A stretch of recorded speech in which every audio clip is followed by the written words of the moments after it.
Ser Podcast.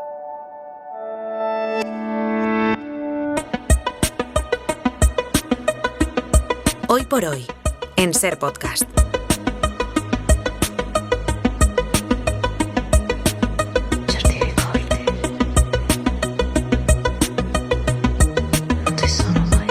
Hay cosas que no sabemos, y muchas tienen que ver con la tecnología. Y afortunadamente, cada 2 semanas viene aquí Jaime García Cantero, director del País Retina, a rescatarnos de este mar analógico de la ignorancia y para llevarnos a la orilla digital. Jaime, ¿qué tal? Muy buenos días. Muy buenos días, Ángeles. Es un poco, estábamos hablando ahora de lo que hemos hecho en el Comando N, de la música, que muchas veces a mí sí me pasa. Sí. Te cierras y dices, yo esto no lo entiendo, a mí no me lo cuentes porque no lo entiendo. Y luego cuando entras dices, pues bueno, pues es interesante. Y cuando te lo explican ves que sí, ves que sí. O sea, yo creo que es un poquitín también esto, que tenemos mucho prejuicio con el mundo de la tecnología, sobre todo los que tenemos una edad determinada, y que luego cuando entras, pues es algo muy interesante. Mira, hay varias noticias que queremos comentar hoy contigo para que no se nos pase su trascendencia. La primera tiene que ver con una empresa y un personaje que aparece, hablamos de él muy a menudo en esta sección, que es Jeff Bezos.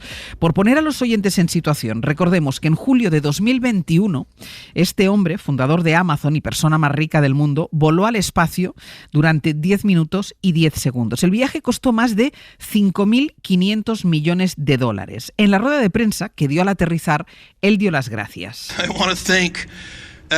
Quiero darles las gracias a cada uno de los empleados de Amazon y a cada uno de sus clientes, porque sois vosotros los que pagasteis todo esto. Así que en serio, a todos los clientes de Amazon y a todos los empleados, muchas gracias desde el fondo de mi corazón. Lo agradezco mucho. Bueno, pues el viernes los trabajadores de Amazon, de un almacén de Nueva York, votaron para montar el primer sindicato del gigante del comercio electrónico. Al organizador, a Christian Small, lo habían despedido por cuestionar el protocolo de seguridad durante la crisis del COVID. Y después de esa votación le preguntaron qué mensaje tenía para Bezos, y esto fue lo que contestó. Queremos agradecerle a Jeff Bezos que fuera al espacio, porque mientras estuvo allá arriba, nosotros nos dedicamos a sindicar a todo el mundo. Más allá de la broma, que por otra parte Bezos se lo había dejado en bandeja, se lo había dejado votando para que le respondieran. ¿Esto podría cambiar este modelo laboral precarizado, que es uno de los elementos más definitorios de la nueva economía? ¿Qué relevancia tiene la creación de este sindicato? Pues podría ser un principio. Yo creo que es tremendamente importante por 2 cosas, ¿no? La primera, que a veces se nos olvida por el volumen que tiene Amazon. Amazon es el segundo mayor empleador de los Estados Unidos. Tiene casi 1 millón de empleados.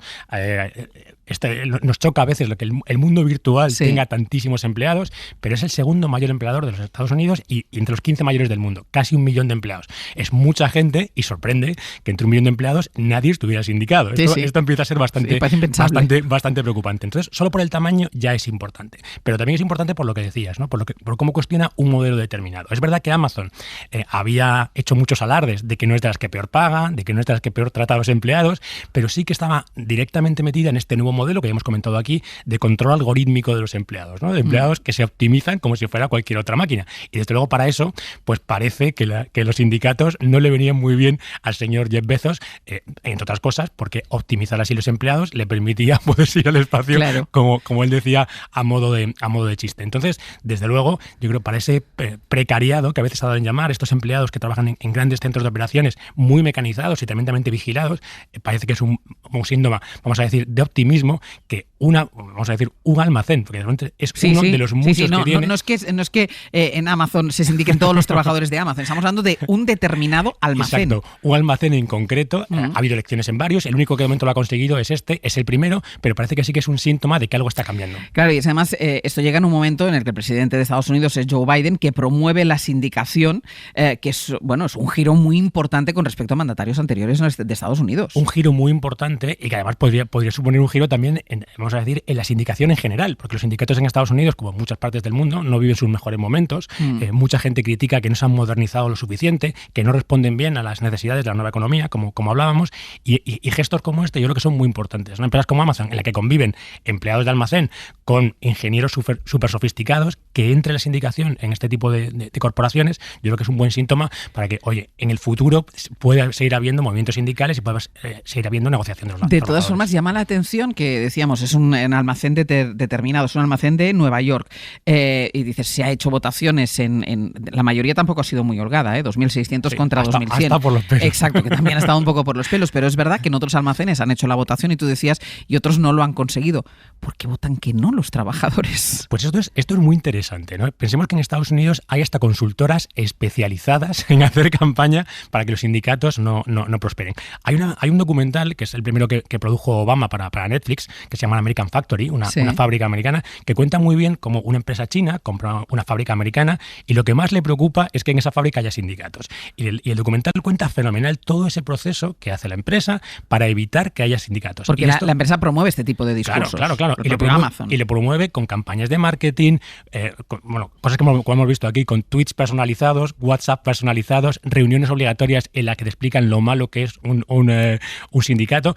Es decir, que esto no es banal, que ha habido una campaña muy activa por parte de muchas empresas, y en este caso por Amazon, que ha gastado un dineral en intentar que los sindicatos entren en sus almacenes. Pero esto va calando en estos trabajadores. Por supuesto que va calando. Es la explicación de que salga que no en algunas votaciones. Pensemos que cuando ha ganado que no, ocurren dos cosas, ¿no? Una es que los trabajadores ganan algo, ¿no? Porque se les promete algo para que no se sindique, entonces sube algo el precio por hora o todo lo demás. Eso es lo primero que pasa. Pero lo segundo que pasa es que los que han sido más activos en esta defensa sindical son despedidos.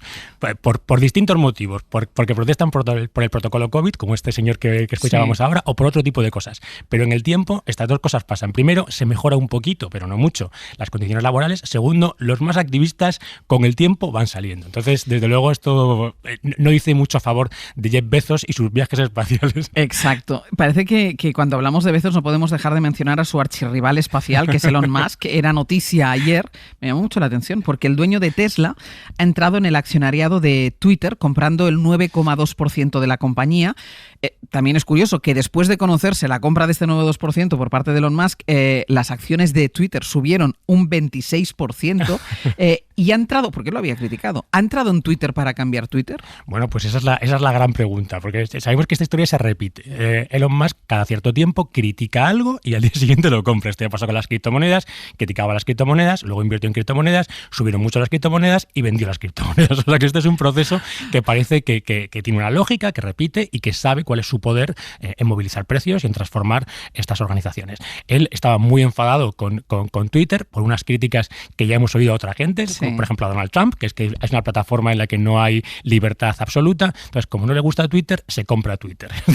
Parece un poco de porque él había amenazado de todas formas también en crear otra red social, ¿no? Claro, había dicho que crearía. Él lo primero que dijo es que como no le gustaba Twitter, iba a crear su propio Twitter, que también nos recuerda a otros señores que han intentado cosas parecidas. De momento no ha hecho eso, lo que ha hecho es entrar con una inversión muy importante, porque nos puede parecer que un 9% es poco, pero es el primer accionista, o sea, ahora mismo es el mayor accionista de Twitter, y esto es verdad que es una inversión minoritaria todavía, pero sí que le abriría, vamos a decir, el camino a transformar algunas cosas. Y yo creo que plantea una gran pregunta, ¿no? Que es, en un entorno como el que estamos, en el que Twitter es tan relevante, por ejemplo, la guerra de Ucrania o en todo lo que está pasando, si un señor quiere comprarse Twitter, puede comprarse Twitter, y si un señor que se compra Twitter quiere cambiar Twitter, puede cambiar Twitter, porque esto al final tiene una opinión, tiene un peso en la opinión pública muy relevante. Entonces, cualquiera que tenga dinero puede transformar lo que se dice en Twitter. Yo creo que es una pregunta que deberíamos hacernos independientemente si es Elon Musk o es otro. Ya, pero las intenciones de Elon Musk no las conocemos. No las conocemos como nunca con Elon Musk. O sea,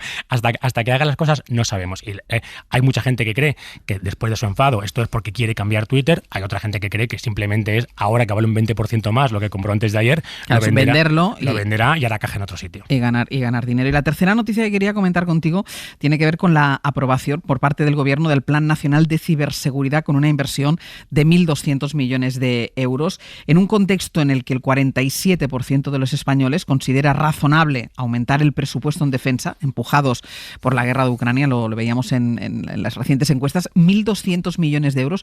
¿Es mucho dinero? ¿Es poco dinero para la ciberseguridad? Pues esto es como todo, depende con qué lo compares, ¿no? Pensemos el dinero que mueven los malos en este negocio, que no son solamente los países enemigos, es también el mundo criminal, gente que roba datos.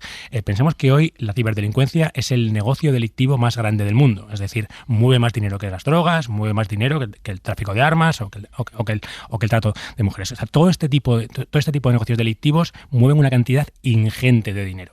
Entonces, cuando los malos ganan tanto, parece que los buenos no estamos invirtiendo lo suficiente. Porque luchar contra los malos vale dinero.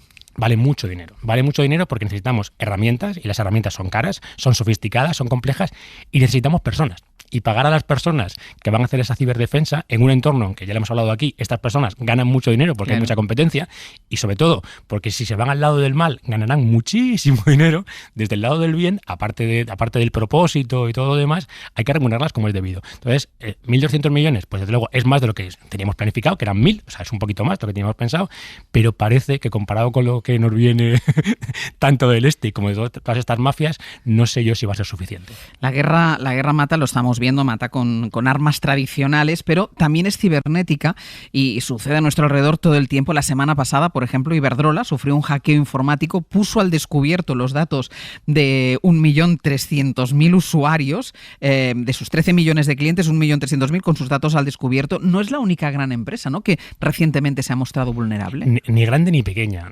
Desde que empezó la guerra, esto se ha multiplicado y la sensación que tienen todos los expertos es que esto va a seguir creciendo. Además, cuando hablas con expertos, todos te dicen que la guerra de Ucrania empezó mucho antes de lo que creemos en el ciberespacio, que lleva años ocurriendo en el ciberespacio. Y lo que ocurre es que también estos ataques no entienden de fronteras. Cuando tú lanzas un ataque en el ciberespacio, estos virus, estos troyanos, este tipo de malware, ataca donde sea. Esto ya pasó cuando Rusia atacó a Ucrania hace unos años con NotPetya, que era un virus que acabó afectando sobre todo a Dinamarca, ¿no? que está bastante lejos.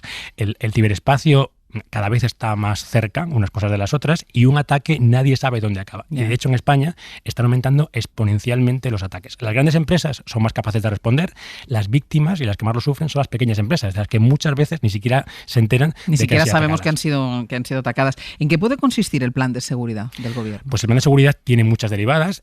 Tiene una, por ejemplo, que a veces nos parece menos relevante, que es el tema de compartir información, crear plataformas e infraestructuras en el que estas grandes empresas y las pequeñas puedan compartir estos ataques. También pasa por la obligatoriedad de explicar estos ataques y dar información, y desde luego pasa por desplegar infraestructuras seguras y por invertir, como decíamos, en personas, en ciberseguridad, en preparar talento para ser capaz de defendernos. Es muy interesante esto, porque siempre que pensamos en armas tradicionales, siempre teníamos esta visión de las industrias locales para tener armas, y esto no pasaba en el ciberespacio, ¿no? Y ahora creo que es una de las derivadas. O sea, lo local es importante también. Lo local es importante, sobre todo pensemos una de las soluciones, uno de los antivirus más presentes en el mercado es Kaspersky, que es un antivirus ruso. Hoy las empresas están quitando masivamente este antivirus ruso, no porque se haya demostrado que Kaspersky es mejor ni peor,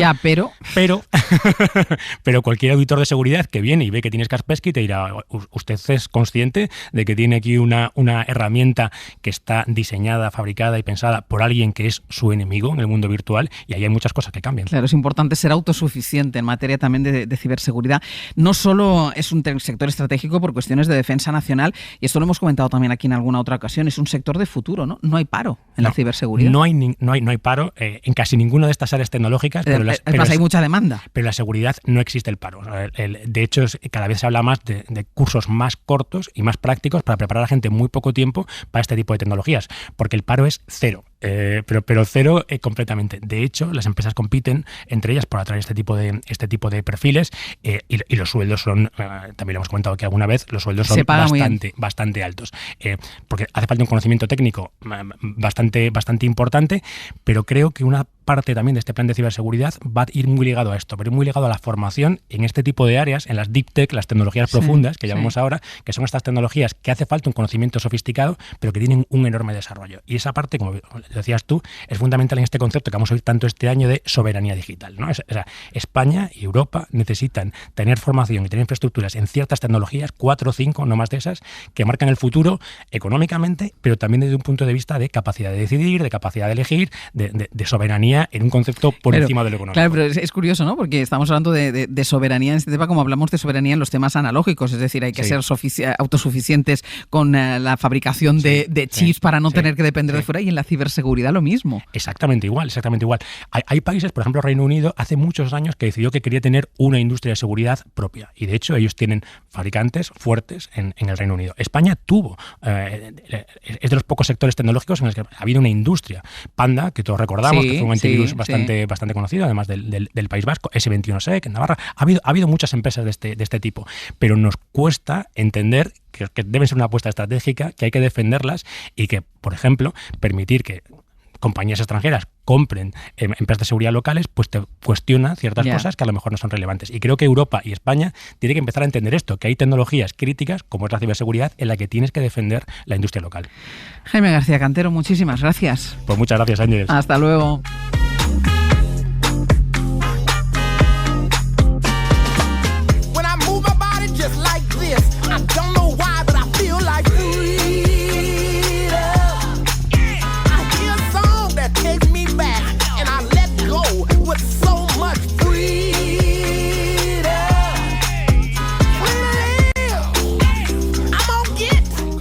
Suscríbete a Hoy por Hoy. Todos los episodios y contenidos adicionales en la app de Cadena SER y en nuestros canales de Apple Podcast, Spotify, iVoox, Google Podcast y YouTube. Escúchanos en directo en la SER de lunes a viernes a las 6 de la mañana. Cadena SER. La radio.